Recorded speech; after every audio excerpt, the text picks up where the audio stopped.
با تشکر از شما برای حضورتون. جلسه امروز ما در رابطه با وضعیت گروه اتنیک و محیط زیست در ایران هست.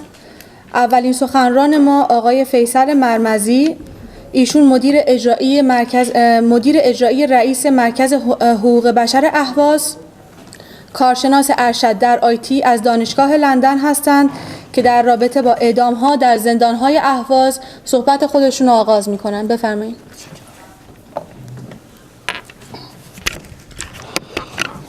Mr. Chairman, ladies and gentlemen, before I start, I would like to thank these respectful organizations for its incessant endeavors in assisting those under pain or harm and in exposing and atrocities of those dictators who caused such suffering.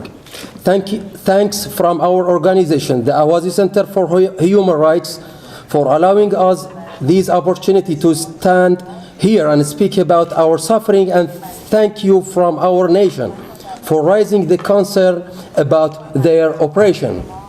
About 2 months ago, the Iranian brutal regime has executed 2 Ahwazi activists under foolish secrecy and without allowing their families to even see their bodies or to perform a dignified burial ceremony. Hashim Sha'bani and Hadi Rashidi, a poet and a school teacher, were merely involved in forming a cultural institution called Al-Hiwar. They were no more than educated community figures that would have ample respect among their peers and people. Both were executed because they were expressed discontent toward the Iranian regime's horrific treatment to our people. It is almost 90 years since the regime of Reza Shah Pahlavi occupied our land Al-Ahwaz, in which we have ever been considered second-class citizens in Iran. In those days, Reza Shah's chauvinist racism and his intense nationalism had driven him to lay down a racist foundation for the newly reconstructed Iran after World War I. And by the Westerns, he was able to impose his power over the current map of Iran, and mainly by the force. Reza Shah's days are gone, and however, his nationalist heritage continued ever since. And despite major political change, the successive regimes has adopted the same nationalist culture toward other ethnic groups in this land.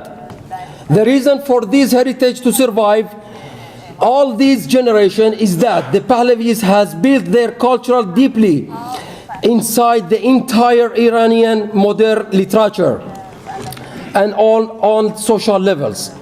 The Persianization machine has continued since those days via a large array of institutions such as the Academy of Persian Language and Literature or the Organization of a Cultural Heritage.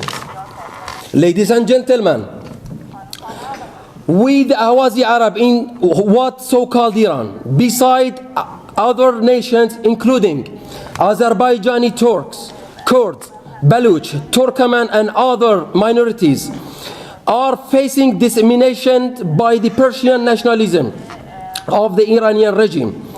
Our land are confiscated, our resources are exploited, our language is being forced away, and if we practice our cultural, we would end up in a prison and may face execution. In 2013, during April and March only, we received reports about 325 individual arrests in different towns and villages in Al-Ahwaz regions, simply because they are celebrated an Ahwazi Nation Day and week. We, the people of Al-Ahwaz, are facing what we call a silent ethnic cleansing.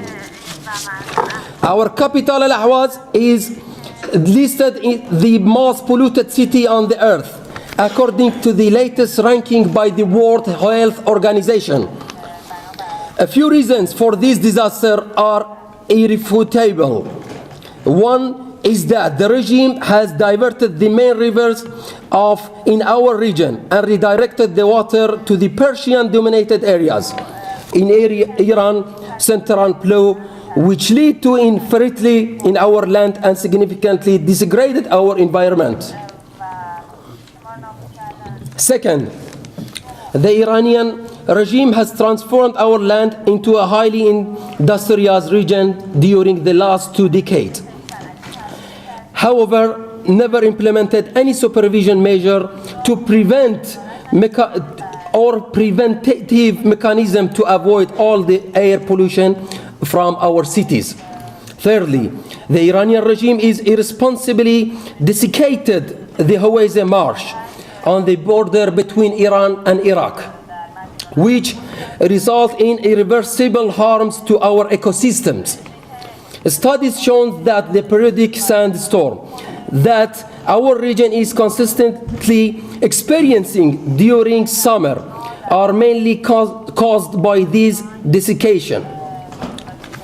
Reportedly, within hours, in November 26, 2013, 3,000 people were admitted to the Central Hospital in Ahwaz City for respiratory issues. We believe that the current regime has deliberately allowed or perpetrated this environment degradation in our land or simply neglected its responsibility to protect this land and the environment. The regime has failed to force our people to desert their land and their resources.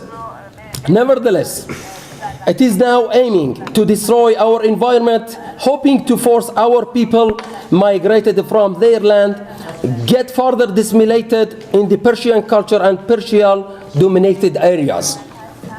From this stand, I would like to call on all those who believe in human rights and human dignity to join our voice with us against the tyrants who are facing us to change our culture, against those who are make us feel and to believe a second-class citizen in our homeland. We are not able to study in our language or to freely practice our culture. We are buried from our resources like land, water, natural resources, or even clean air. And when we refuse to live with this separation, we are called terrorists or enemy of God, and we would be executed by the regime brutal security services. From this stand, we conjure to the world to help our nation find life and freedom. We, the Arabs of Al-Ahwaz, would like to call to be included in the talk between the 5+1 group and Iran.